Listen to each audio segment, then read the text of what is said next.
اللہ من الشیطان الرجیم بسم اللہ الرحمن الرحیم الحمد للہ رب العالمین والصلاة والسلام علی سید الانبیاء والمرسلین وعلی اہل بیتہ الطیبین الطاہرین وصحبہ المنتجبین۔ آخری جو ہمارا درس ہوا تھا اس میں ہم نے قرآن کریم کے پہلے جز میں سورۃ البقرہ کی آیت نمبر 119 تک تمام کیا تھا۔ آج انشاءاللہ سورۃ البقرہ کی آیت نمبر 120 سے 126 تک پہلے تلاوت کریں گے ان آیات کی، اور اس کے بعد انشاءاللہ ان کا ترجمہ اور وضاحت آپ کی خدمت میں عرض کریں گے۔ صلوات پڑھیں محمد وآلہ۔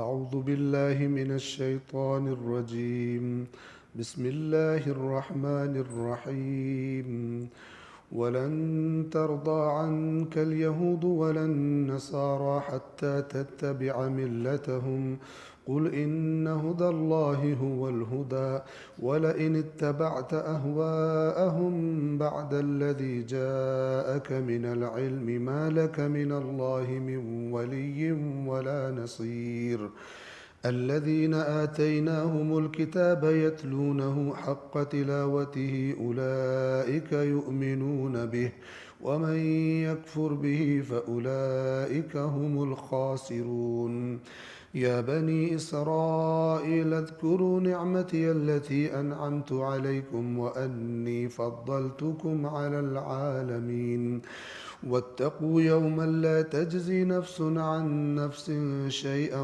ولا يقبل منها عدل ولا تنفعها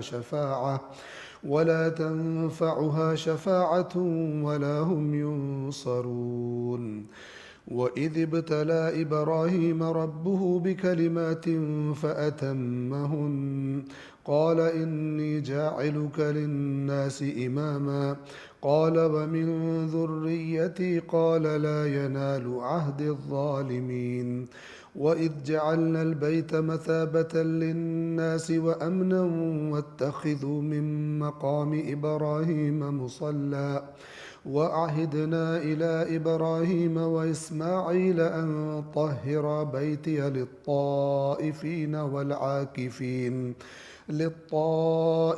والعاكفين والركع السجود وإذ قال إبراهيم رب اجعل هذا بلدا آمنا وارزق أهله من الثمرات من آمن منهم بالله واليوم الآخر قال ومن كفر فأمتعه قليلا ثم أضطره إلى عذاب النار وبئس المصير۔ پر محمد و آل محمد صلوات۔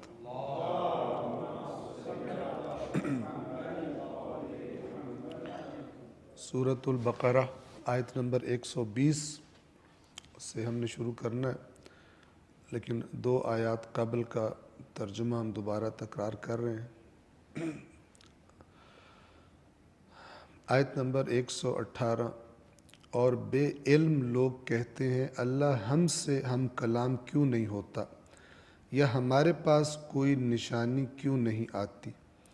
ان سے پہلے لوگ بھی اسی طرح کی بات کر چکے ہیں، ان کے دل ایک جیسے ہو گئے ہیں۔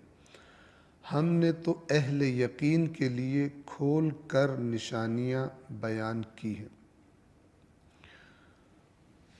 آیت نمبر 119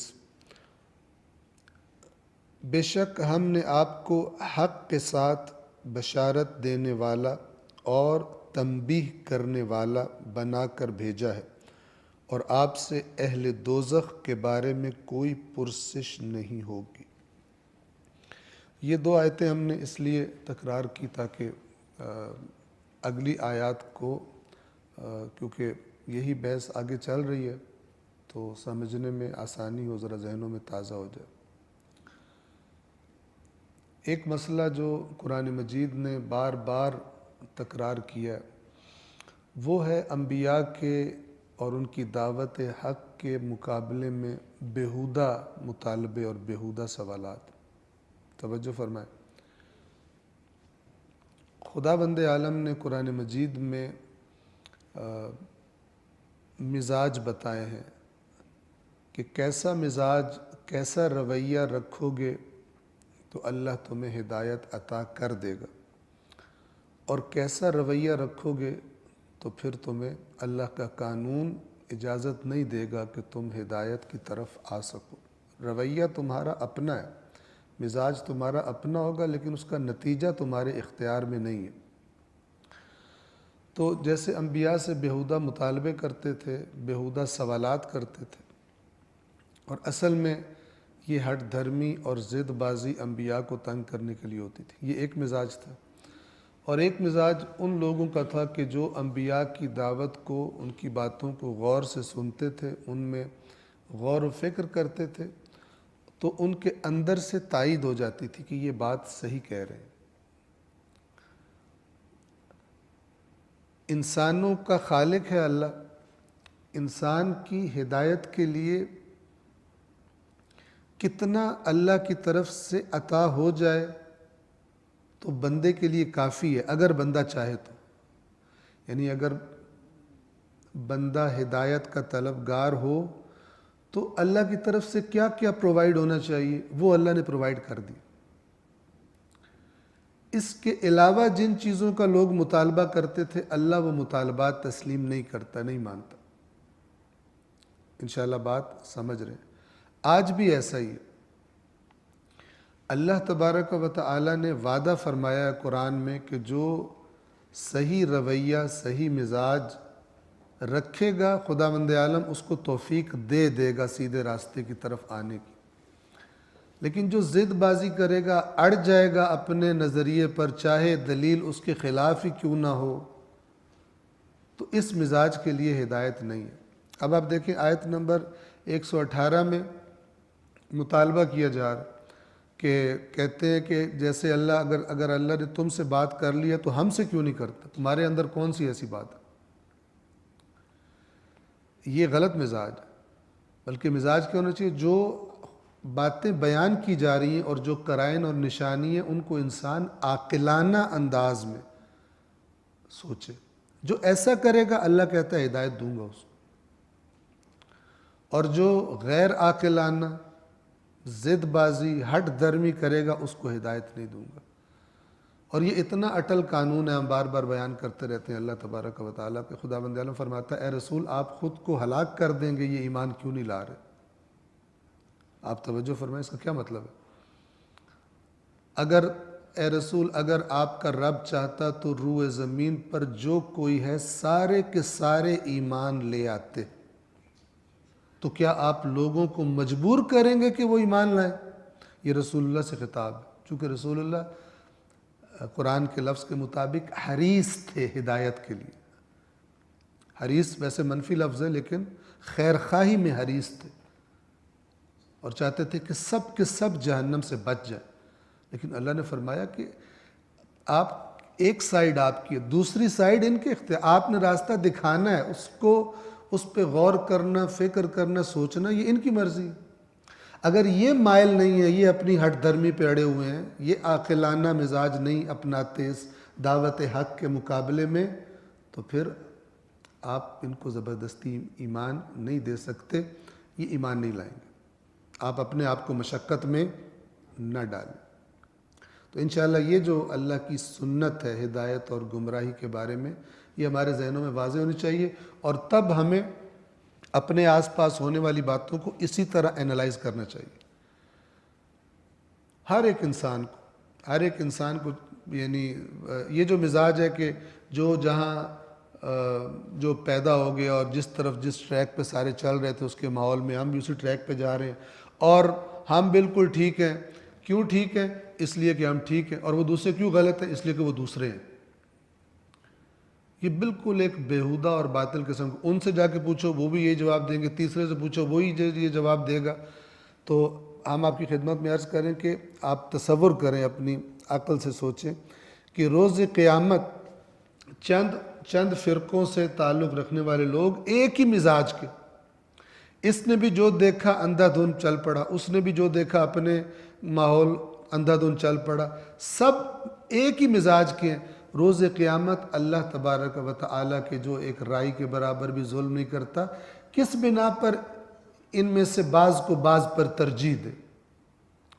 یہ بھی اندھی تقلید میں ہے، وہ بھی اندھی تقلید میں ہے، وہ بھی اندھی تقلید میں ہے، تو ان میں ڈیفرنس کوئی نہیں، اور اللہ تو اندر کا حال جانتا ہے۔ اب رہی یہ کہ یہ ادھر پیدا ہوا، وہ ادھر پیدا ہوا، وہ بریلوی، وہ دیوبندی، وہ شیعہ، وہ یہودی، وہ مسیحی، وہ تو اللہ نے پیدا کیا، اس میں تو ان کا کوئی قصور نہیں۔ جس کا مزاج عاقلانہ ہے، جو اللہ نے عقل دی اور فرمایا کہ اس عقل سے تمہیں باقی حیوانوں سے الگ کیا، ورنہ تو حیوان ہو بلکہ حیوانوں سے بھی بدتر ہو، قرآن نے یہ بتایا۔ تو جو اس عقل کو استعمال کر کے عاقلانہ مزاج اپناتا ہے، اللہ فرماتا ہے اس کو میں راستہ دکھاتا ہوں۔ تو یہ جو بیہودہ مطالبے ہیں، اللہ تعالیٰ نے فرمایا یہ ان کے دل ملتے جلتے ہیں، پہلے لوگ بھی ایسی باتیں کر چکے ہیں نبیوں سے،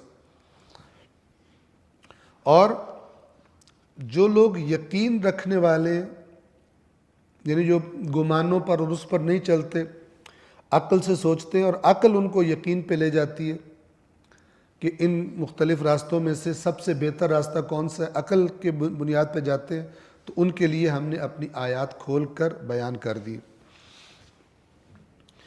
اور آیت نمبر 119 میں فرمایا کہ اے رسول، یہ جو آپ سے مطالبے کر رہے ہیں اور یہ خود ہٹ درمی کی وجہ سے انہوں نے جہنم کا راستہ چنا ہے، آپ ان کے بارے میں پریشان نہ ہوں، آپ سے ان کے بارے میں سوال نہیں ہوگا۔ آپ کا کام کیا ہے؟ توجہ فرمائیں، ہم نے آپ کو حق کے ساتھ بشارت دینے والا اور خبردار کرنے والا بنا کر بھیجا ہے۔ آپ کا یہ کام، حق بیان کرنا ہے، خوشخبری دینی ہے، جو مان لیں ان کو، جو نہیں مانتے ان کو خبردار کرنا ہے کہ عذاب ہے تمہارے لیے، اور آپ سے اہل دوزخ کے بارے میں کوئی پرسش نہیں ہوگی کہ یہ کیوں جہنم میں آ گئے۔ آپ کا کام ہے بتا دینا، اگلا ان کا اپنا اختیار ہے، جنت کا راستہ چنیں یا جہنم کا راستہ چنیں۔ صلوات پڑھیں محمد والے۔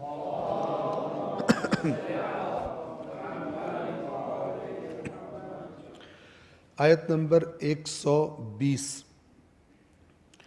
وَلَن تَرْضَى عَنْكَ الْيَهُودُ وَلَا النَّصَارَى حَتَّى تَتَّبِعَ مِلَّتَهُمْ، اور آپ سے یہود و نصارہ اس وقت تک کبھی خوش نہیں ہوں گے جب تک آپ ان کے مذہب کے پیروکار نہ بن جائیں۔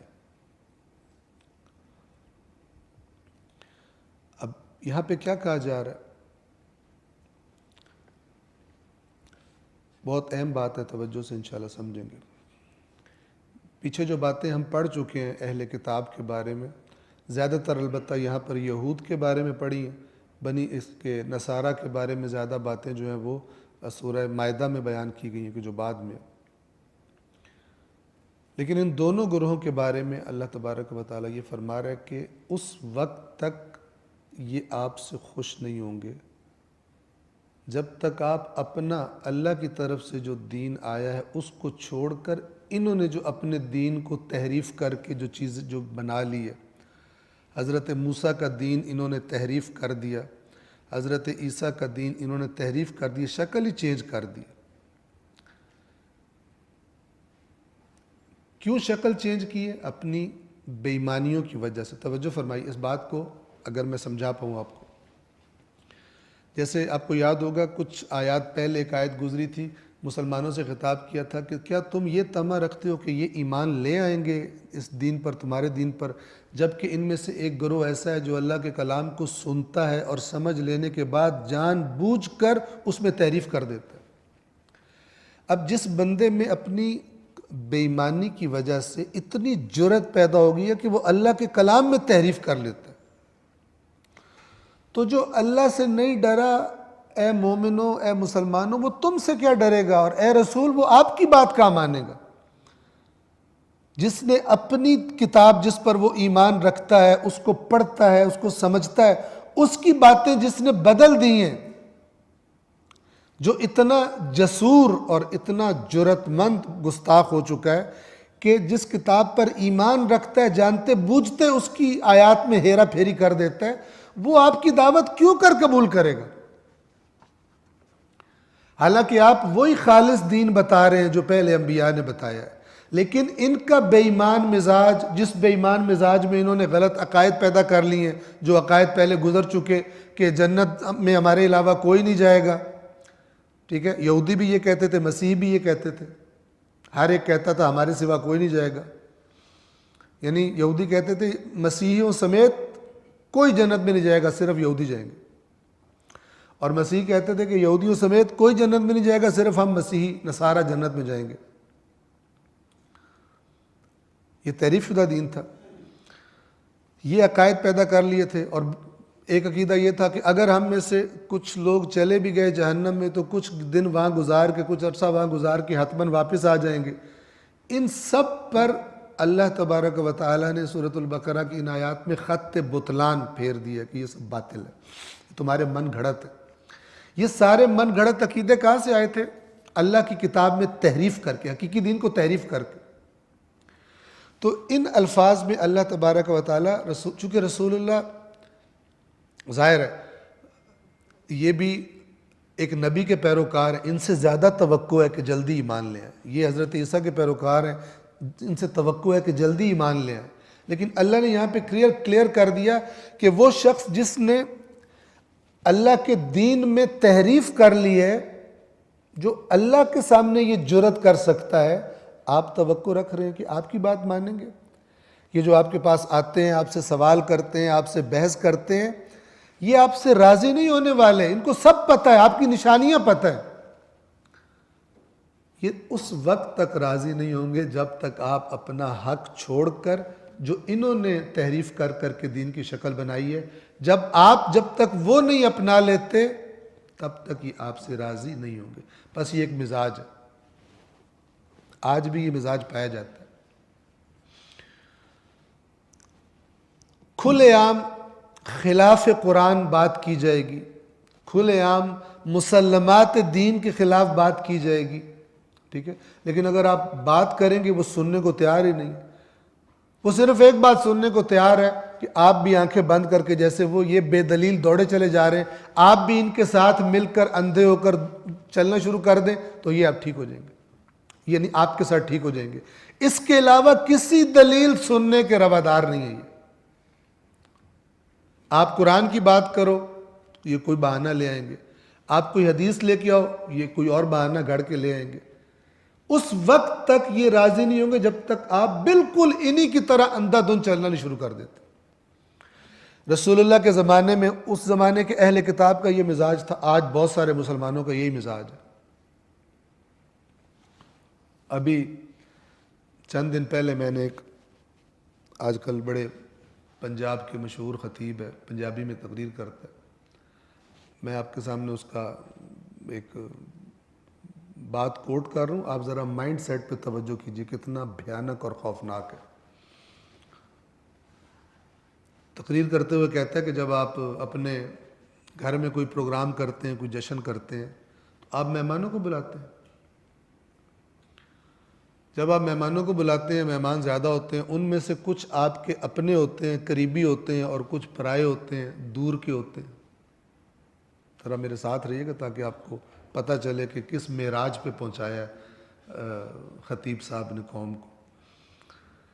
اپنوں کو آپ جب آتے ہیں، اپنوں کو آپ اندر بٹھاتے ہیں، اور جو آپ کے اپنے نہیں ہوتے، دور کے ہوتے ہیں، ان کو آپ باہر بٹھاتے ہو گھر سے۔ یہ بات کلیئر کرنے کے بعد پبلک سے کہتا ہے کہ اب سمجھو کہ جب اللہ نے معراج پہ بلایا تو علی کو اندر بٹھایا، رسول کو باہر بٹھایا۔ آپ اس بندے کی جرأت چیک کریں، اب اس مزاج کا بندہ آپ کی دلیل سنے گا؟ جو مولا علی کے فضائل کے نام پر رسول اللہ کی توہین کر رہا ہے انتہائی بے حیائی کے ساتھ، وہ آپ کی بات سنے گا کہ دلیل سنے گا؟ وہ دلیل نہیں سنے گا۔ اور وہ جس مزاج کی تربیت کر رہا ہے، جو آگے کھڑے ہو کے اندھوں کی طرح نعرے مارتے ہیں، اس کو داد دیتے ہیں، وہ دلیل سنیں گے کوئی؟ وہ تو کل انعام بل ہم اضل کے مرتبے پہنچے ہوئے، جس کو اتنی سینس نہیں ملی دین سے کہ رسول اللہ کا رتبہ اونچا ہے یا مولا علی کا رتبہ، جس کی سینس اتنی، جس کی مت ماری گئی ہے، اس سے آپ کیا توقع رکھتے ہو کہ وہ یہ آیات کوئی پچھلوں کے لیے نہیں ہے، ان کے لیے مخصوص ہوں کہ انہوں نے یہ خرابیاں کر دی تو اب نہیں، آج بھی ایسا ہی ہے۔ جس کی یہ سینس ہے، جس کا یہ دماغ ہے، اس کو آپ کون سی دلیل لا کے پیش کرو گے؟ کوئی دلیل نہیں دے سکتے۔ جو اس قدر جسارت کر سکتا ہے وہ کچھ بھی کر سکتا ہے، کیوں مانے آپ کی بات؟ وَلَن تَرْضَى عَنْكَ الْيَهُودُ وَلَا النَّصَارَى حَتَّى تَتَّبِعَ مِلَّتَهُمْ۔ یہ ایک بات آپ کی مانیں گے، آپ بھی ان کے ساتھ واہ واہ کرنا شروع ہو جاؤ، اور جو مرضی کوئی جھوٹ بول دے، توحید کی دھجیاں اڑا دے، مقام رسالت کی توہین کر دے، واہ واہ واہ واہ کرتے رہو، اور تب آپ سے کہیں گے یہ بڑا مولائی، یہ بڑا بامعرفت بندہ ہے۔ بے عقل کو جتنا بے عقل ہے آج کل اتنا بامعرفت کہلاتا ہے۔ جرت سے کہہ رہے ہوتے ہیں تقریر کرتے ہوئے، سوچنا نہیں سوچنا نہیں، سر ہلانے والے زندہ باد ہے سب، یعنی جو احمقوں کی طرح سر ہلا رہا ہے وہ زندہ باد ہے، جو سوچ رہا ہے وہ پاگل ہے، اور قرآن بھرا پڑا ہے سوچو سوچو سوچو سوچو۔ یہ جو مائنڈ سیٹ قوم کا یہ لوگ بنا رہے ہیں، یہ حتی تتبع ملتہم، جب تک ان کی بات نہیں مان لیتے تب تک یہ آپ سے راضی نہیں ہوں گے۔ تو یہ آیات قرآن مزاج بتاتی ہیں۔ ادھر اس پہ سارا فوکس ہمارا ہو کہ بڑے بڑے برے تھے یہودی اور نصرانی، بہت برے تھے، یہی مزاج آج بھی موجود ہے۔ تو قرآن قیامت تک کے لیے ہدایت ہے، اللہ نے انسانوں کی نفسیات بتائیں۔ قل، اب جب یہ اس ہٹ دھرمی پر ہے رسول، تو آپ ان کی طرف ان کی ٹینشن نہ لیں، آپ یہ اعلان کریں، قل ان ھدی اللہ ھو الھدی، آپ کہہ دیجئے یقیناً اللہ کی ہدایت ہی ہدایت ہے، تمہاری بات نہیں مانوں گا میں۔ اللہ کی یعنی جو مجھ پر قرآن نازل ہو رہا ہے اس میں جو بات بیان ہو رہی ہے وہ حق ہے، وہی در حقیقت موسیٰ کی بات ہے، وہی در حقیقت عیسیٰ کی بات ہے۔ تم جھوٹے ہو، تم نے تحریف کیا دین کو، تمہاری بات نہیں مانی جائے گی۔ اور اب آگے اللہ تعالیٰ کا خبردار کرنا دیکھیے کون سے الفاظ ہیں۔ اگرچہ رسول اللہ معصوم ہیں، انہوں نے یہ کام نہیں کرنا، لیکن اللہ تعالیٰ بتا رہا ہے کہ یہ کام اتنا حساس ہے کہ اگر فرض کرو اگر رسول اللہ بھی یہ کام کر دیں تو اللہ تبارک و تعالیٰ کیا الفاظ استعمال کرے، توجہ فرمائیں۔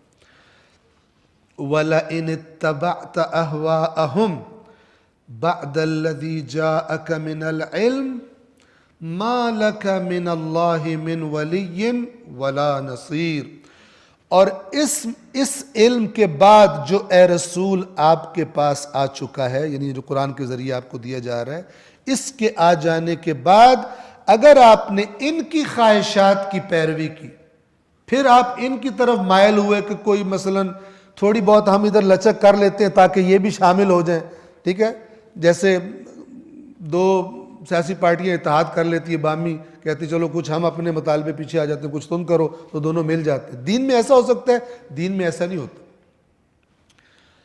اگر آپ نے ان کی خواہشات کی پیروی کی اس علم کے بعد جو آپ کے پاس آ چکا ہے،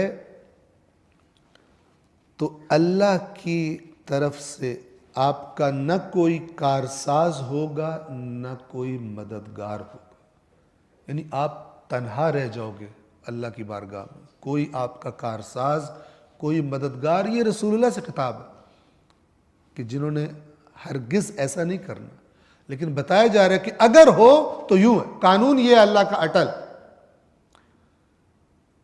دین ایسی چیز ہے کہ جس کو جیسا ہے ویسا بیان کیا جائے۔ آیت نمبر 121، یہ آیت اصل میں اہل کتاب کے بارے میں نازل ہوئی ہے، یہ جن کی بات ہو رہی ہے، انہی اہل کتاب میں سے ایک طبقہ جو نیک لوگوں کا ہے، اب اس آیت میں ان کی طرف اشارہ کیا جا رہا ہے۔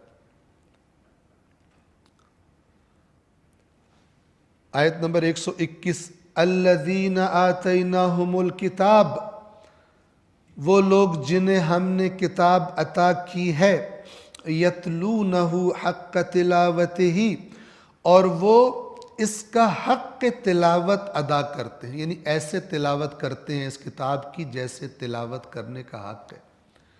یعنی ہیرا پھیریاں اور ڈنڈیاں مارنے کی جگہ دیکھتے ہیں کتاب کیا کہہ رہی ہے، غور و فکر کرتے ہیں. یہ جو لوگ ہیں اہل کتاب میں سے، اولئک یؤمنون بہ، یہی اس پر ایمان لاتے ہیں یا ایمان رکھتے ہیں. دیکھیں ایمان کا مطلب کیا ہے. اگر مجھے ایمان ہے کہ یہ بات برحق ہے اور اس کو جیسی ہے ویسے فالو کیا جائے تو میں منزل پر پہنچوں گا، تو پھر تحریف کیسے، پھر تبدیلی کیسے؟ تبدیلی بندہ کرتا ہے اپنی خواہش کی وجہ سے، اپنا کوئی مسئلہ حل کرنے کے لیے، بجائے اپنے آپ کو تبدیل کرے کتاب خدا کو تبدیل کر دیتا ہے. بقول علامہ اقبال کے، خود بدلتے نہیں قرآن کو بدل دیتے ہیں، یعنی وہ والا کام کرتا ہے. بجائے اپنا نظریہ ٹھیک کرو کہتے ہیں اس کی آیت کی تعویل کرو.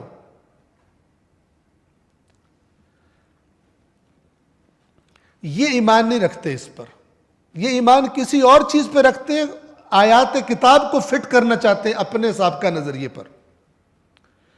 جبکہ وہ لوگ کہ جو کتاب کو اس طرح پڑھتے ہیں جیسے کتاب کو پڑھنے کا حق ہے، تلاوت کا حق ہے، یہی لوگ اس پر ایمان لاتے ہیں. وَمَن يَكْفُرْ بِهِ، اور اس کے برعکس جس نے اس کا انکار کیا، کفر کا لفظ استعمال کیا، جان بوجھ کے نہ ماننا، انکار کیا، فَأُولَئِكَ هُمُ الْخَاسِرُونَ، پس وہی لوگ خسارے میں رہیں گے. خسارہ ہم نے عرض کیا کیا مطلب ہوتا ہے، ہاتھ پلے کچھ بھی نہ بچے، سب کچھ ضائع ہو جائے. اس کو عربی میں خسران کہتے ہیں، اردو میں جس کو ہم خسارہ کہتے ہیں. اب یہاں پہ ایک اصول دوبارہ ہم تکرار کرتے ہیں قرآن کی آیات پڑھنے کا. میں نے عرض کی کہ یہ آیت نمبر 121 اہل کتاب کے بارے میں، یعنی یہود و نصارہ کے بارے میں. لیکن جتنی یہ یہود و نصارہ کے بارے میں اتنی ہی یہ اہل قرآن کے بارے میں، جن کو قرآن دیا گیا. کیوں؟ اس لیے کہ بات ایک ہی ہے، مزاج ایک ہی ہے کہ انہوں نے تورات کے ساتھ کیا مزاج رکھا ہے، تورات کو کیسے پڑھتے تھے، وہ انجیل کو کیسے پڑھتے تھے، اور تم قرآن کو کیسے پڑھتے ہو. اگر مزاج ان کے برو والا ہے اپنی کتاب کے بارے میں تو تم بھی اس قرآن پر ایمان نہیں رکھتے. اگر اس طرح قرآن کو پڑھتے ہو جس طرح قرآن پڑھنے کا، تلاوت کا حق ہے، تو تم اس پر ایمان رکھتے ہو. اور اگر تمہارا مزاج وہی ہے کہ جب تم دیکھتے ہو قرآن کی بات تمہارے نظریات سے ٹکرا رہی ہو، تم ہیرا پھیری کرتے ہو، تمہارے مفادات سے ٹکرا رہی ہے، تم ہیرا پھیری کرتے ہو اور تبدیل کر دیتے ہو. وہ الفاظ بدلتے تھے، تم معانی بدل دیتے ہو، تم تفسیر میں گیم کھیل جاتے ہو اور بات بدل دیتے ہو، تو تم وہی لوگ ہو. تم اس قرآن پر ایمان نہیں رکھتے. تم سمجھتے ہو کہ قرآن کو ہماری مرضی کا ہونا چاہیے تھا، جیسا قرآن ہے اسی طرح اس پر ایمان نہیں لاتے. حق کے تلاوت ادا کرنے کے بارے میں اب دیکھیے آپ، امام جعفر صادق علیہ السلام سے روایت ہے. میں صرف اس روایت کو پڑھ رہا ہوں اور وضاحت نہیں کروں گا کیونکہ مختلف دروس میں ہم اس کی وضاحت کئی جگہوں پر کر چکے ہیں. اب دیکھیں امام جو اسی آیت میں حق کے تلاوت جو لفظ آیا ہے اس کی وضاحت فرما رہے ہیں، لیکن اہل کتاب کی بات ہی نہیں کر رہے، قرآن کی بات کر رہے ہیں. یعنی ان کے بارے میں جو بات کی گئی ہے اس سے عبرت لو اور تم دیکھو کہ تم قرآن کا حق کے تلاوت ادا کرتے ہو یا حق کے تلاوت ادا نہیں کرتے. روایت کیا ہے؟ امام یہ فرماتے ہیں اس روایت کے مطابق کہ حق کے تلاوت ادا کرنے والے وہ لوگ ہیں جو آیات کو ٹھہر ٹھہر کر پڑھتے ہیں اور انہیں سمجھنے کی کوشش کرتے ہیں، اس کے احکام پر عمل کرتے ہیں، اس کے وعدوں کی امید رکھتے ہیں، اس کی تنبیہوں سے خائف رہتے ہیں، ڈر جاتے ہیں، اس کے قصوں سے عبرت حاصل کرتے ہیں، اس کے عوامر امر کی جمع ہے، اس کے حکموں کی تعمیل کرتے ہیں اور اس کی نواہی، نہیں کی جمع نواہی ہے، جن چیزوں سے قرآن نے روکا ہے اس سے باز رہتے ہیں. پھر امام فرماتے ہیں حق کے تلاوت اللہ کی قسم اس طرح ادا نہیں ہوتا کہ آیات کو صرف حفظ کر لیا جائے. عجیب ہے یہ روایت. حفظ کرنا قرآن کو سعادت ہے، لیکن اگر یہ جو اوپر باتیں بتائی گئی ہیں اگر وہ نہیں ہیں، صرف حافظ بن گیا ہے، تو امام نے اللہ کی قسم کھائی روایت میں کہ قرآن کی آیات کو حفظ کر لینا اللہ کی قسم حق کے تلاوت نہیں ہے. اور حق کے تلاوت یہ نہیں ہے کہ اس کے حروف پڑھنا سیکھ لیے جائیں، یہ مخرج یوں ہو گیا، یہ میں نے اس حروف کے مخارج سارے سیکھ لیے. اگر اصل جو سمجھنا اور عمل کرنا اور عبرت لینا ہے وہ نہ ہو تو امام فرما رہے ہیں یہ چیز حق کی تلاوت نہیں ہے. اور عجیب بات یہ ہے، آپ دیکھیے کہ جن کو امام کہہ رہے ہیں نا حق کی تلاوت نہیں ہے، لوگ اسی پہ زیادہ زور دیتے ہیں. ابھی میں نام لیتا ہوں دوبارہ تاکہ آپ خود دیکھیں. اور جس کو امام کہہ رہے ہیں کہ حق کی تلاوت ہے اس کو لفٹ ہی کوئی نہیں کراتا. اب دیکھیں جس پہ امام قسم کا کہہ رہے ہیں حق کی تلاوت نہیں ہے، وہ چیزیں کون کون سی ہیں؟ وہ ساری کی ساری وہی رائج ہیں. اور پھر ہم کہتے ہیں کہ ہم تو دوسروں پہ فخر کرتے ہیں، ہم دین اہل بیت سے لیتے ہیں. حق کی تلاوت اللہ کی قسم یہ نہیں کہ آیات قرآن کو حفظ کر لیا جائے، قرآن کے حروف سیکھ لیے جائیں، کسی سورت کی تلاوت کر لی جائے. یہی ہوتا ہے نا، میں رات کو یہ سورت پڑھ کے سوتا ہوں، میں صبح اٹھ کے یہ سورت پڑھتا ہوں، پوچھو اندر کیا لکھا ہوا، کہتا پتہ ہی کوئی نہیں. سورتوں کی تلاوت کی جائے اور اس کے 10ویں یا 5ویں حصے کو پڑھ کر ختم کر لیا جائے، حصوں میں تقسیم کر کے میں نے اتنا پڑھ لیا، میں نے اتنا پڑھ لیا. ان لوگوں نے اس کے حروف کو تو حفظ کر لیا مگر اس کے احکام کو ضائع کر دیا. بالکل امت کی آج یہی حالت ہے، بالکل یہی حالت ہے. حالانکہ حق کے تلاوت تو یہ ہے کہ اس کی آیات میں تدبر کیا جائے اور اس کے احکام پر عمل کیا جائے. اتنا کلیئر امام نے بتایا. پھر بھی امام کرنے والے، ولایت کرنے والوں کی اکثریت اس سے بالکل کوسوں دور ہے. بلکہ جب تدبر کی بات کی جائے کہتے ہیں ثواب ملتا ہے اس سے.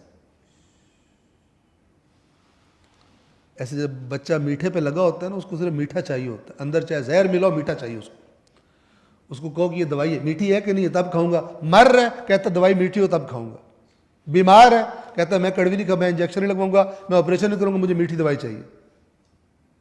یہ سینس کی حالت ہے آج قوم کی اکثریت کی.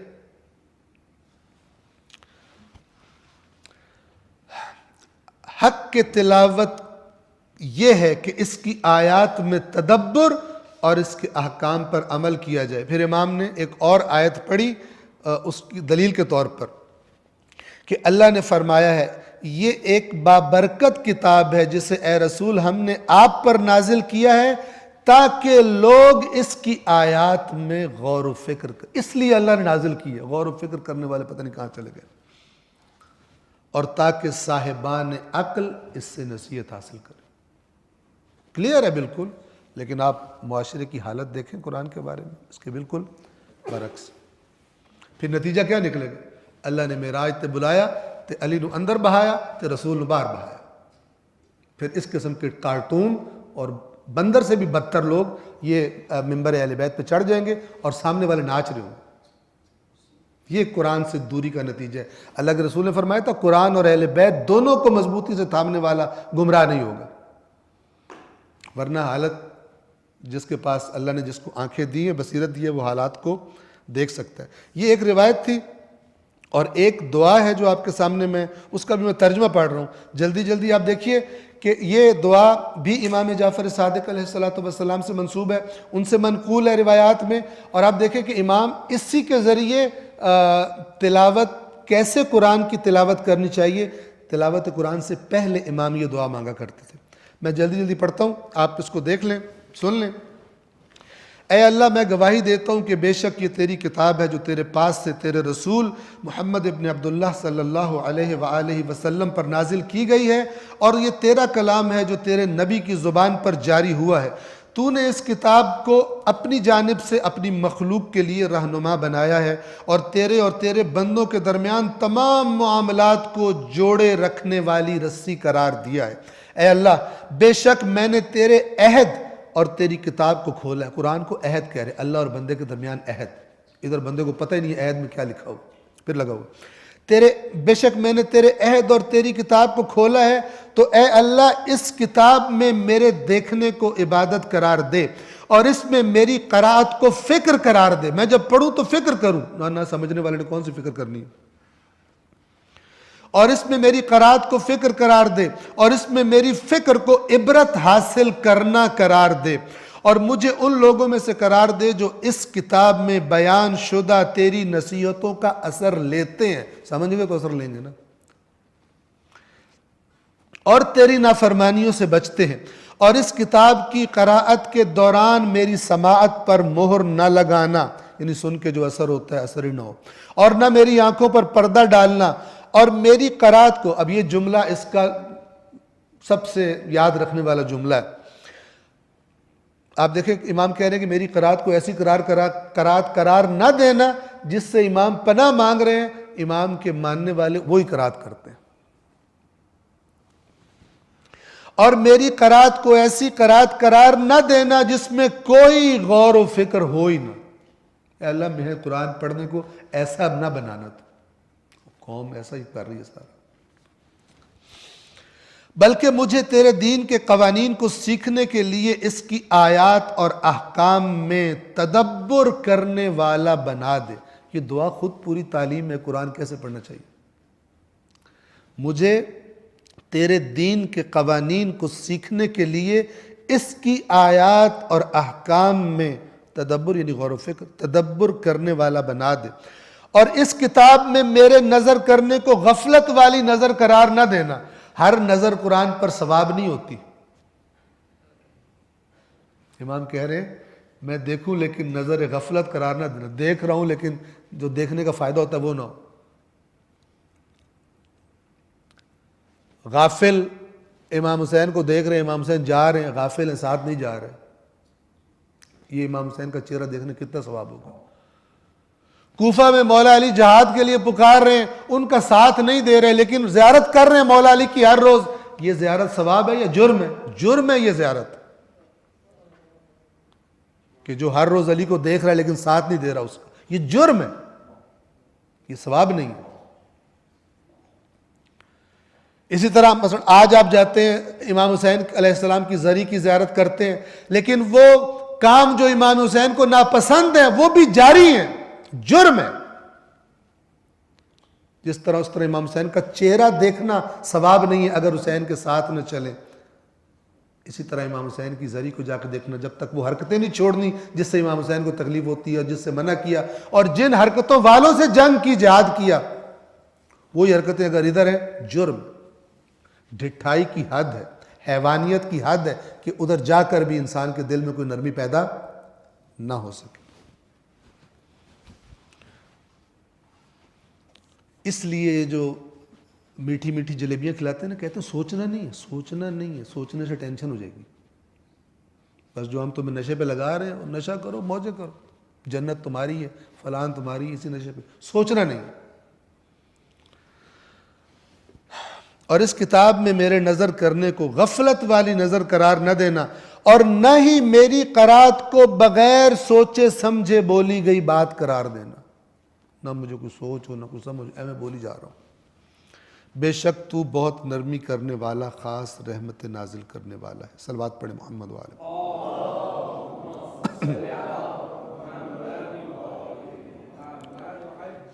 بس یہ ہے کہ جن کو ہم نے کتاب دی ہے اس طرح تلاوت کرتے ہیں جس طرح تلاوت کرنے کا حق ہے، یہی لوگ اس پر ایمان رکھتے ہیں، اور جس نے اس کا کفر کیا، انکار کیا، تو یہی لوگ خسارہ اٹھانے والے ہیں۔ آیت نمبر 122۔ شروع میں جب بنی اسرائیل کا ذکر شروع ہوا تھا، یہ الفاظ آئے تھے، ایک دفعہ پھر ریپیٹ ہو رہے ہیں، گویا یہ ساری باتیں جو پیچھے بیان ہوئی، بنی اسرائیل کا جو اعمال نامہ ہے، ان کے بزرگوں کا، مدینہ کے بنی اسرائیل کے بزرگ جو پیچھے گزرے ہیں، ان کی ساری خیانتیں اللہ نے ان کو کھول کر دکھائی ہیں، اور اب دوبارہ یہ سب بیان کرنے کے بعد دوبارہ اللہ ان سے کیا کہہ رہا ہے، وہی بات ریپیٹ کر رہا ہے جو شروع میں کی تھی۔ یا بنی اسرائیل اذکروا نعمتی التی انعمت علیکم، اے بنی اسرائیل میری وہ نعمت یاد کرو جو میں نے تمہیں عطا کی، وَأَنِّي فَضَّلْتُكُمْ عَلَى الْعَالَمِينَ، اور یہ کہ میں نے تمہیں عالمین پر فضیلت دی۔ رسول اللہ صلی اللہ علیہ وآلہ وسلم سے پہلے نبوت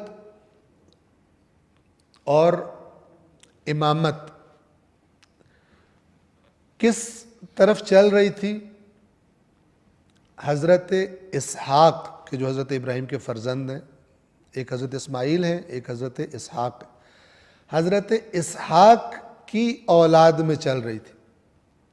حضرت اسحاق، حضرت یعقوب، حضرت یوسف، پھر حضرت موسیٰ، داؤد، سلیمان، یحییٰ، عیسیٰ اور بہت سارے نبی، یہ سب اس طرف آئے ہیں۔ اللہ کے آخری رسول میں خداوند عالم نے حضرت ابراہیم کی جو اولاد ہے، ذریت ہے، ان کی اس لڑی سے، حضرت اسحاق والی لڑی سے گویا کہ ان کو معزول کر کے جو امامت اور نبوت ہے وہ ادھر رکھ دی، اولاد اسماعیل علیہ السلام اور رسول اللہ کی شکل میں۔ اور یہ ان آیات میں اب اللہ تبارک و تعالی یعنی پہلے بنی اسرائیل کی کرپشن کا ذکر کیا ہے اور کہا کہ یاد کرو تمہیں میں نے کتنی فضیلتیں دی تھی اور تم نے کیا کیا کیا خرابیاں کی، تو تم سے یہ جو عہدہ ہے اللہ کا یہ چھینا جا رہا ہے، یہ بنی اسماعیل میں دیا جا رہا ہے، اور تم سے یہ تقاضا ہے کہ اب اگر بچنا چاہتے ہو تو اس پر ایمان لے آؤ جس کی نشانیاں تمہیں معلوم ہیں۔ اور یہ نبی جو ہے یہ حضرت ابراہیم کی دعا ہے جو اگلے آج تو ہم نہیں پڑھ سکیں گے، اگلے درس میں انشاءاللہ خدا نے توفیق دی، نیکسٹ ویک وہ آیت آئے گی۔ حضرت ابراہیم نے دعا مانگی تھی کہ اس مکے میں رسول مبعوث ہو، اور رسول پاک کا اپنا بھی فرمان ہے کہ میں ابراہیم کی دعا ہوں۔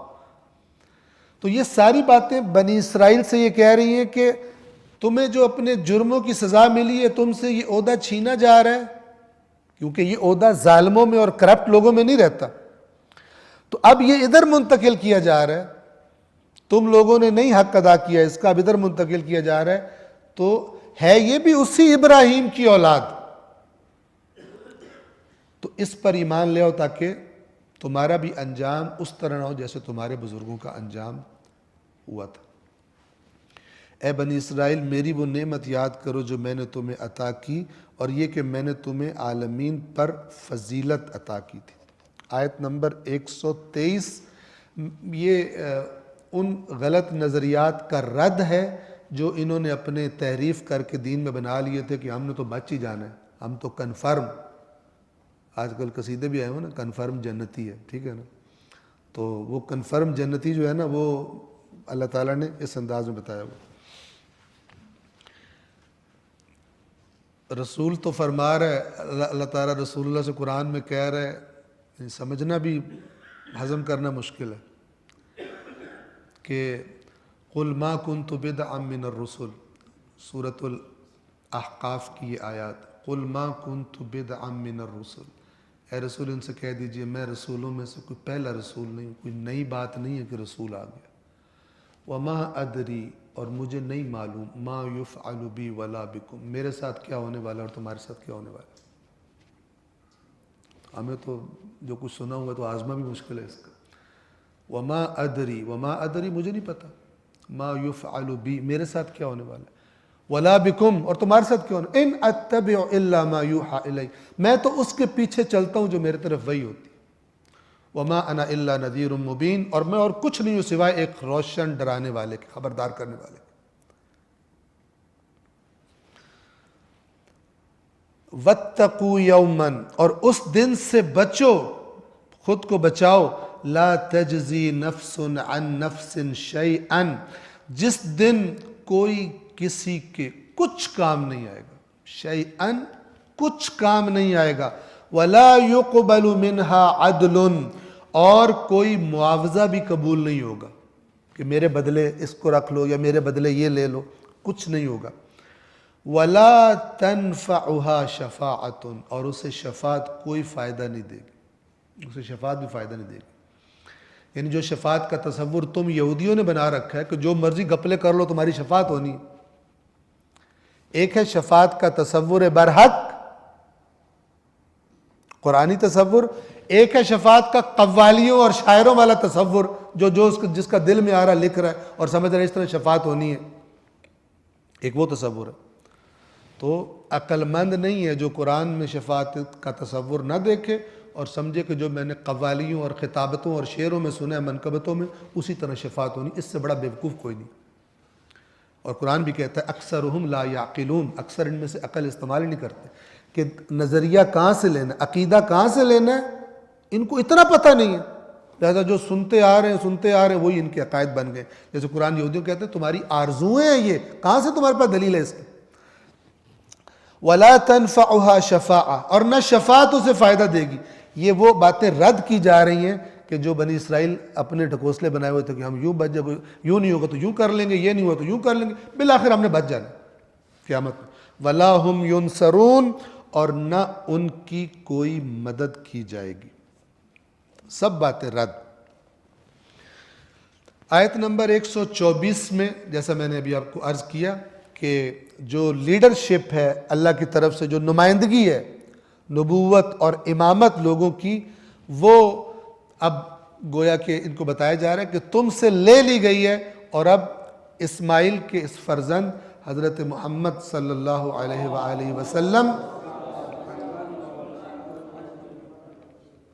کو دے دی گئی ہے، جو اللہ کے آخری نبی ہیں۔ وَإِذِ ابْتَلَىٰ إِبْرَاهِيمَ رَبُّهُ بِكَلِمَاتٍ فَأَتَمَّهُنَّ، اور جب ابراہیم کو ان کے رب نے کچھ کلمات سے آزمایا، کچھ باتوں سے آزمایا، کچھ چیزوں سے آزمایا۔ چونکہ جو کلمہ ہوتا ہے اس کا کوئی نہ کوئی معنی ہوتا ہے، اصل میں معنی مراد ہوتی ہے۔ جو بھی کلمہ یعنی کلمے سے ہی کلام ہے، کلمہ ایک لفظ کو بھی کہتے ہیں۔ تو لفظ تو کوئی چیز نہیں ہوتا، اصل میں جو اس کا معنی ہوتا ہے، یعنی اللہ تعالیٰ نے حضرت ابراہیم کو بہرحال کچھ احکامات دیے۔ اب روایات میں جو اس کے بارے میں بتایا گیا ہے، بڑی بڑی حضرت ابراہیم علیہ السلام کی آزمائشیں۔ ایک تو یہ کہ پورا شہر بت پرست ہے، اور یہ اپنی نوجوانی میں پورے شہر سے الجھ گئے، پوری اپنی قوم سے الجھ گئے۔ اور قرآن نے واقعہ بیان کیا کہ وہ بتوں کو توڑ پھوڑ دیا اور پھر گرفتار ہو گئے۔ جب انویسٹیگیشن جب لوگوں نے کہا نا کہ یہ کون کر سکتا ہے، تو سب نے کہا کہ اس شہر میں ایک ہی لڑکا ہے نوجوان کہ جو ان کے بارے میں غلط باتیں کرتا تھا، باقی سارے تو ان کو سجدے کرتے ہیں، ایک لڑکا ہے جو ان کے بارے میں غلط باتیں کرتا ہے، اسی کا کام ہے۔ تو حضرت ابراہیم گرفتار ہو گئے، گرفتار ہو کے بھی ڈرے نہیں، ان کو کہنے لگے تم پر اف ہے کہ جو خود اپنے ہاتھوں سے بنا رہے ہو ان کو تم نے اپنا معبود بنایا ہوا، جو یہ بھی نہیں بتا سکتے کہ ہمارے ناک کون توڑ گیا اور ہمارے بازو کون توڑ گیا، ان کی تم پوجا کرتے ہو۔ تو یہ ایک آزمائش۔ اس کے بعد نمرود کی آگ میں پھینکا جانا، اس کے بعد بڑھاپے میں حضرت اسماعیل عطا ہوئے، اور جب وہ اب آپ دیکھیں بڑھاپا ہے، بڑھاپے میں بیٹا عطا ہوتا ہے، اور بیٹا جب دوڑنے والی عمر میں پہنچتا ہے بالکل نوجوانی میں، اب کہا جاتا ہے کہ اس کو ذبح کر دو۔ تو وہ آزمائش ہوئی۔ اس کے علاوہ حضرت ابراہیم کی ساری زندگی آزمائش ہے۔ حضرت ابراہیم علیہ السلام نے آپ دیکھیں اس زمانے میں عراق، مصر، فلسطین، شام اور یہ عرب جو یہ مکہ کا علاقہ ہے، یہ سارے سفر کر کے دین اسلام، کیونکہ اللہ نے قرآن میں فرمایا ہے کہ یہ جو اسلام ہے یہ تمہارے باپ ابراہیم کا آئین ہے، یعنی گویا کہ اسلام کے جو فور فادر ہیں وہ ویسے تو شروع سے ہی جو دین آ رہا ہے سب کا اسلام ہے، لیکن حضرت نوح کے بعد اتنی بڑی پوری سمجھ لیں کہ پورے اس علاقے میں اسلام کی تحریک چلانے والے حضرت ابراہیم ہیں۔ اور غرب اردن میں اپنے حضرت لوط کو بھیجا، فلسطین وغیرہ میں اپنے بیٹے اسحاق کو نمائندہ مقرر کیا، وہاں پہ تبلیغات انہوں نے کرنی ہے۔ ادھر عرب میں لا کے حضرت اسماعیل کو اللہ کے حکم سے آباد کر دیا، سارے کے سارے کس لیے؟ دین کے لیے۔ قرآن میں ہے کہ میں نے اس بنجر وادی میں اے اللہ اپنی ذریت میں سے کچھ کو میں یہاں پہ رکھ رہا ہوں، ربنا لیقیموا الصلاۃ، تاکہ نماز قائم کرے۔ تو حضرت ابراہیم کو لہٰذا اللہ تعالیٰ فرماتا ہے ان ابراہیم کان امۃ قانتا، حضرت ابراہیم ایک فرد نہیں تھے بلکہ پوری ایک امت، اتنا کام تھا ان کا، اتنی مشقت بری زندگی حضرت ابراہیم علیہ السلام نے گزاری ہے۔ تو جب یاد کرو جب ابراہیم کو ان کے رب نے کچھ کلمات سے آزمایا اور فَأَتَمَّهُنْ، تو انہوں نے انہیں پورا کر دکھایا۔ ابراہیم آزمائش، ساری آزمائشیں پوری کر دی۔ قال، تو اللہ نے فرمایا انی جاعلک للناس اماما، میں تمہیں لوگوں کا امام بنانے والا ہوں۔ اب دیکھیں کہ معلوم ہے کہ اتنی بڑی عمر میں جا کر آزمائشیں کب ہوئی ہیں؟ حضرت اسماعیل کی کو قربان کرنے والا اور باقی ساری اینڈ تک چلے گئے تھے، یعنی رسول پہلے سے ہیں، نبی پہلے سے ہیں، لیکن ان آزمائشوں کے بعد یہ رتبہ امامت قرآن مجید فرما رہا ہے کہ ہم ارشاد ہوا میں تمہیں لوگوں کا امام بنانے والا ہوں۔ اب ظاہر ہے کہ یہ بہت بڑا عہدہ اور رتبہ تھا، تو حضرت ابراہیم نے فوراً اپنی اولاد کے لیے بھی دعا مانگی۔ قال ومن ذریتی، اور اے پروردگار میری ذریت میں سے، میری اولاد میں سے۔ اب آپ توجہ کریں کہ وہ لوگ جو بعض اوقات کہتے ہیں رسول کو زیب ہی نہیں دیتا کہ اپنی اولاد کے لیے مثلا امام حسن، امام حسین، ان لوگوں کے لیے محبت کہیں، یہ تو ٹھیک بات ہی نہیں ہے۔ تو یہ حضرت ابراہیم بھی اسی کا ہی شکار ہیں جو آپ لوگ کو سمجھ نہیں آ رہی۔ حضرت ابراہیم نے سب انسانوں کو کہا کہ حضرت کیا دعا مانگی؟ وَمِن ذُرِّيَّتِي، اور میری ذریت میں سے، میری اولاد میں بھی یہ ہوتا، اپنی اولاد کے لیے بھی یہ مقام مانگا۔ اسی طرح سورہ ابراہیم میں جہاں پر یہ ہے کہ اے اللہ میں نے اپنی ذریت میں سے کچھ کو اس بنجر وادی میں لا کر بسا دیا ہے تیرے محترم گھر کے پاس تاکہ نماز قائم کریں، ربنا لیقیموا الصلاۃ، تاکہ یہ نماز قائم کریں۔ وہاں پر دعا کیا مانگی؟ فَاجْعَلْ أَفْئِدَةً مِّنَ النَّاسِ تَهْوِي إِلَيْهِمْ، تو اے اللہ لوگوں میں سے کچھ کے دلوں کو ان کی طرف مائل کر دے۔ اپنی اولاد کے لیے دعا مانگ رہے ہیں۔ تو اگر آپ سمجھتے ہیں کہ اپنی اولاد کے لیے کچھ خاص چیز مانگنا یہ شایان شان نہیں ہے نبیوں کے، تو حضرت ابراہیم کو بھی کبھی یہی ذوق تھا۔ تو جب حضرت ابراہیم یہ کر سکتے ہیں تو رسول اللہ امام حسن، امام حسین کے لیے نہیں کر سکتے؟ کر سکتے۔ اور اگر آپ قرآن پڑھیں تو اللہ تعالیٰ جہاں بھی انبیاء کے نام لیتا ہے پھر وہاں پہ فرماتا ہے وَمِن ذُرِّيَّتِهِمْ، ان کی ذریت میں سے۔ اور اس کی وجہ بھی سمجھ میں آنے والی وجہ ہے کہ جو نبوت کے گھر میں پلتے ہیں ان سے زیادہ نبوت کو قریب سے دیکھنے کا دوسروں کو موقع ہی نہیں ملتا۔ جو ہر وقت قریب ترین ہوتے ہیں ان کے، انہی کی آغوش میں پرورش پاتے ہیں، ظاہر ہے کہ وہ دوسروں کی نسبت زیادہ جانتے ہیں۔ بالعموم ایسا ہوتا ہے، ورنہ استثناءات حضرت نوح کے بیٹے کی شکل میں بھی موجود ہیں۔ صلوات پڑھیں محمد وآلہ۔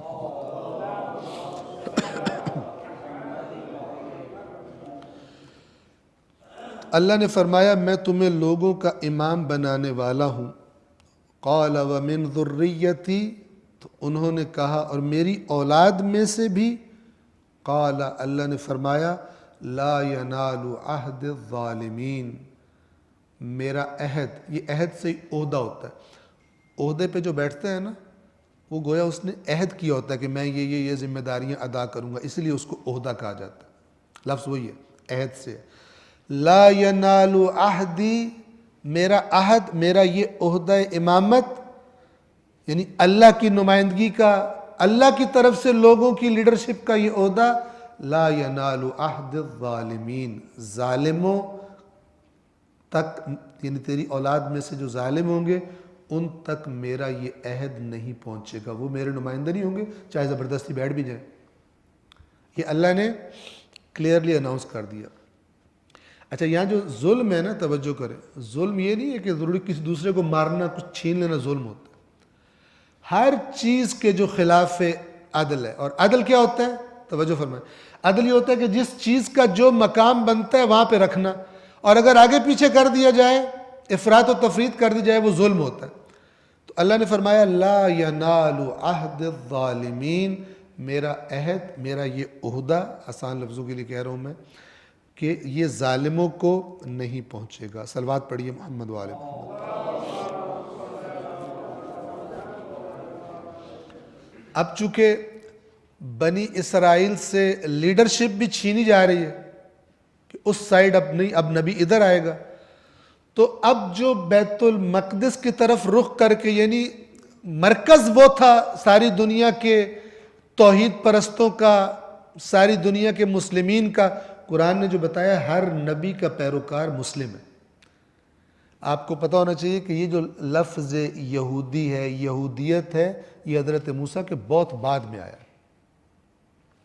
یہ بھی ایک معمہ ہے کہ انسانوں کو اپنے نبی جو ان کا نام رکھ کے جاتا ہے، تھوڑے عرصے بعد ان کو اتنے آپس میں لڑ کے اختلاف کر لیتے ہیں کہ ان کو اپنا کوئی نیا نام رکھنا پڑتا ہے، اور یہ خود نیا نام رکھنا ایک جدائی کی علامت بن جاتا ہے۔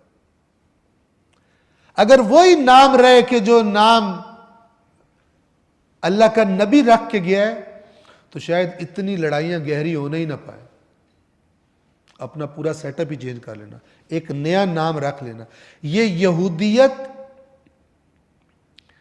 یہ بہت بعد میں نام رکھا ہے انہوں نے۔ اسی طرح یہ نصارہ، یہ بہت بعد میں انہوں نے اپنے لیے نام رکھا ہے۔ حضرت عیسیٰ یہ نام ان کا رکھ کر نہیں گئے تھے، نہ حضرت موسیٰ ان کا نام رکھ گئے تھے۔ یہ جب آپس میں اختلافات کیے پھر انہوں نے اپنے نام الگ الگ رکھے تاکہ پہچانے جائیں۔ جیسے ابھی بھی جائیں نا مثلا مساجد میں تو 3-4 چیزیں، 5-6 چیزیں لکھی ہوتی تب پتہ چلتا ہے کس کی مسجد ہے۔ اور بہت مجھے خوشی ہوئی، مجھے ذہن میں آ گیا، میں سرگودا میں گیا، ابھی کراچی جانے سے پہلے سرگودا گیا تو وہاں پر ایک مسجد تھی، اپنے مکتب اہل بیت سے تعلق رکھنے والوں کی تھی، لیکن اس کے دروازے پہ لکھا کیا ہوا تھا؟ لکھا ہوا تھا مسجد کسی مسلک کی نہیں ہوتی، مسجد سب مسلمانوں کی ہوتی۔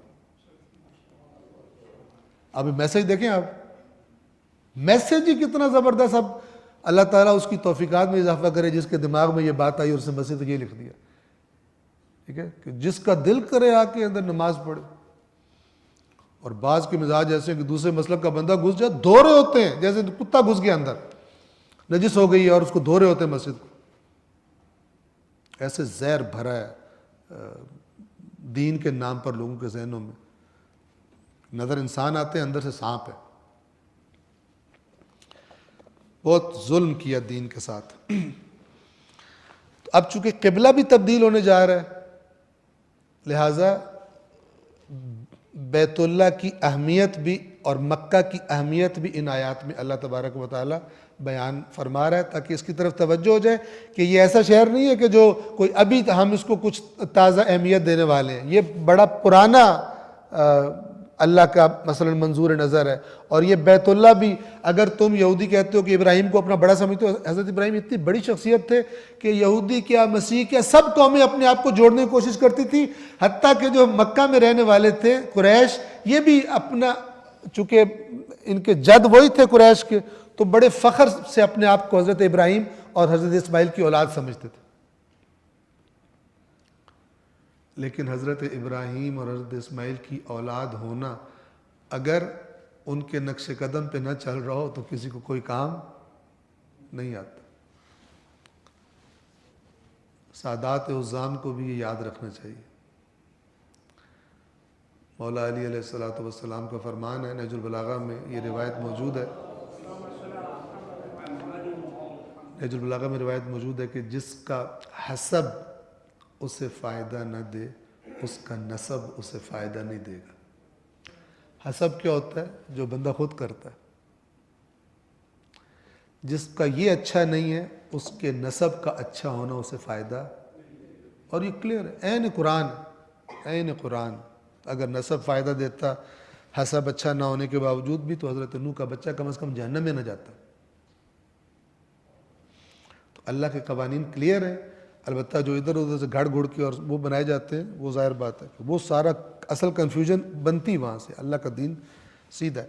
وَإِذْ جَعَلْنَا الْبَيْتَ مَثَابَةً لِلنَّاسِ وَأَمْنًا، اور جب ہم نے اس گھر کو یعنی کعبہ کو مرجع خلائق اور مقام امن قرار دیا۔ مثابتاً لوگوں کے رجوع کرنے کی جگہ، جہاں لوگ اکٹھے ہوتے ہیں، آتے ہیں جہاں پہ لوگ۔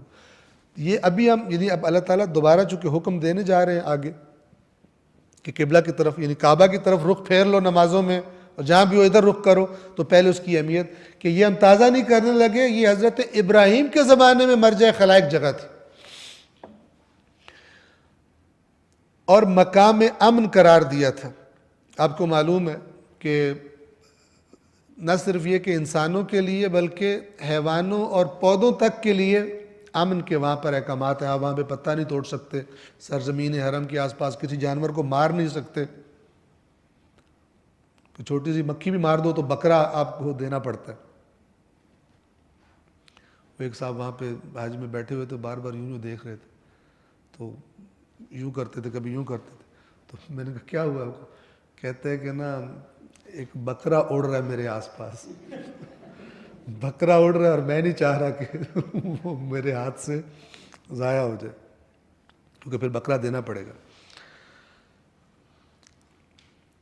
وَاتَّخِذُوا مِن مَقَامِ إِبْرَاهِيمَ مُصَلَّى، اور مقام ابراہیم کو مصلی نماز پڑھنے کی جگہ، صلاۃ کی جگہ۔ اب بھی جب حج پہ جاتے ہیں تو اس مقام ابراہیم کے پیچھے نماز طواف پڑھی جاتی ہے۔ مقام ابراہیم کو مصلی بناؤ۔ وَأَعِدْنَا إِلَىٰ إِبْرَاهِيمَ وَإِسْمَاعِيلَ، اور ہم نے ابراہیم اور اسماعیل سے یہ عہد لیا کہ کیا کرو، ان طہر بیتی للطائفین والعاکفین والرکع السجود، کہ تم دونوں میرے گھر کو طواف کرنے والوں، اعتکاف کرنے والوں اور رکوع سجود کرنے والوں کے لیے پاک کرو۔ یعنی آپ دیکھیے کہ اللہ کے دو عظیم نبی، حضرت ابراہیم جیسا نبی مامور ہے کہ وہ بیت اللہ کو آمادہ کریں، تیار کریں، تاکہ لوگ وہاں پر اللہ کی عبادت کرنے کے لیے آ سکیں۔ صلوات پڑھیں محمد وآل محمد۔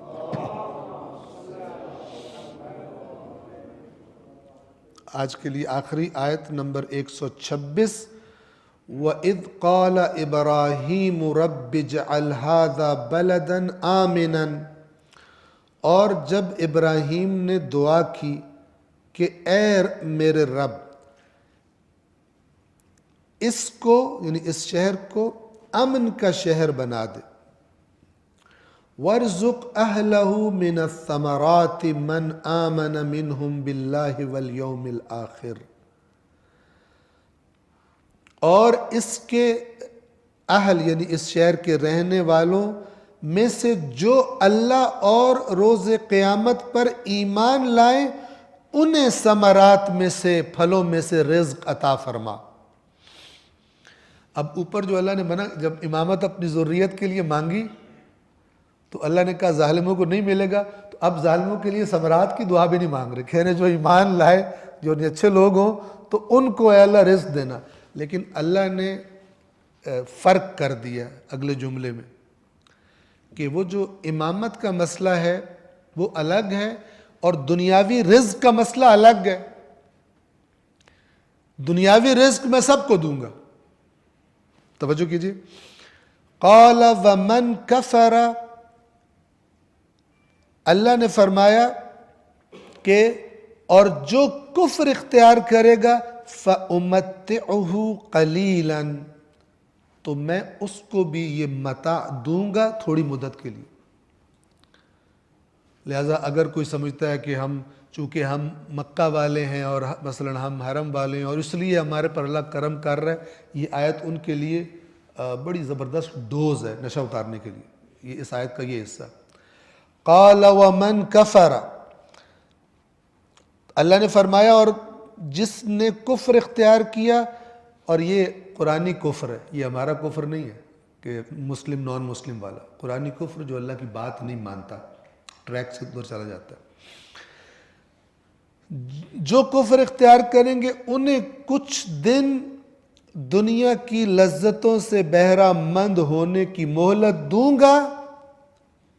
لہذا اگر آج دنیا مل رہی ہے عربوں کو، تو یہ نہ سمجھیں کہ ہمارے اوپر بڑا حضرت ابراہیم کی دعا سے مل رہی ہے۔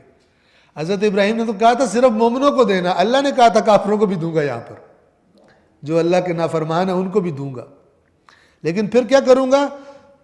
فَأُمَتِّعُهُ قَلِيلًا، انہیں قلیل مدت کے لیے یہ متاع دنیا دوں گا، دنیا کی لذتیں دوں گا، ثُمَّ أَضْطَرُّهُ إِلَىٰ عَذَابِ النَّارِ، پھر انہیں آگ کے عذاب کی طرف دھکیل دوں گا۔ اضطرہ، اضطرار آپ نے سنا ہوا ہے، اضطرار کسے کہتے ہیں؟ یعنی اس کو مضطر کر کے جہنم کی آگ کی طرف پھینکوں گا۔ وَبِئْسَ الْمَصِيرُ، اور وہ بدترین ٹھکانہ ہے۔ صلوات پڑھیں محمد وآل محمد۔